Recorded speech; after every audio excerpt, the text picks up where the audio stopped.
Hey Hoopers, aujourd'hui nous allons apprendre la weave vers l'avant. Vous pouvez faire ce trick avec n'importe quelle taille de cerceau. Plus il sera petit, plus ce sera dynamique, mais plus il sera grand, plus vous risquez de vous fatiguer le bras. Je prendrai donc un cerceau de taille moyenne pour ce tuto. Décomposons le mouvement. Paume vers le haut, je vais tenir légèrement mon cerceau puis le faire basculer de chaque côté de mon corps en le croisant devant moi. Je vous montre ce que ça donne vu de côté, personnellement je trouve ça plus joli. Et maintenant, place au ralenti.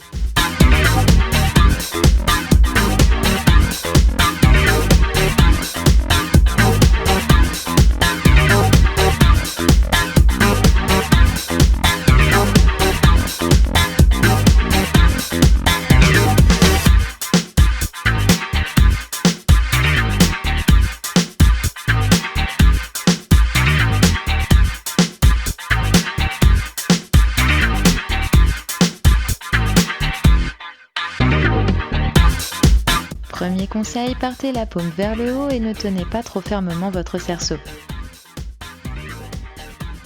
Deuxièmement, gardez une posture détendue, relâchez vos épaules, relâchez vos bras et gardez votre coude légèrement plié.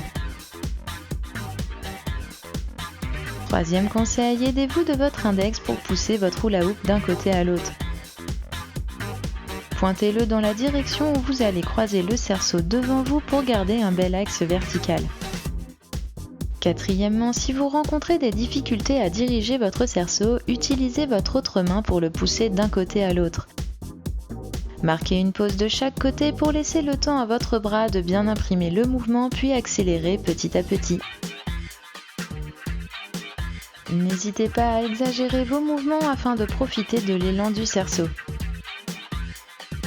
Et dernier conseil, vous pouvez travailler à côté d'un mur pour veiller à garder un bel axe vertical. Si vous le touchez, c'est que vous devez continuer à travailler.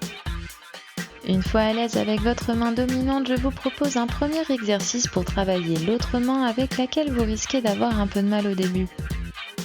Il vous suffit de la joindre à votre main dominante afin de permettre à votre bras d'enregistrer le processus. N'hésitez pas à recommencer autant de fois que nécessaire.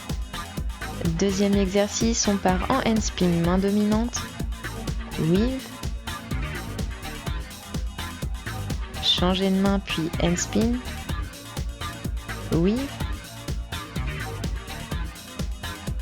on rechange puis handspin, weave. Lorsque vous vous sentirez en confiance, je vous invite à le faire de plus en plus rapidement pour travailler vos réflexes.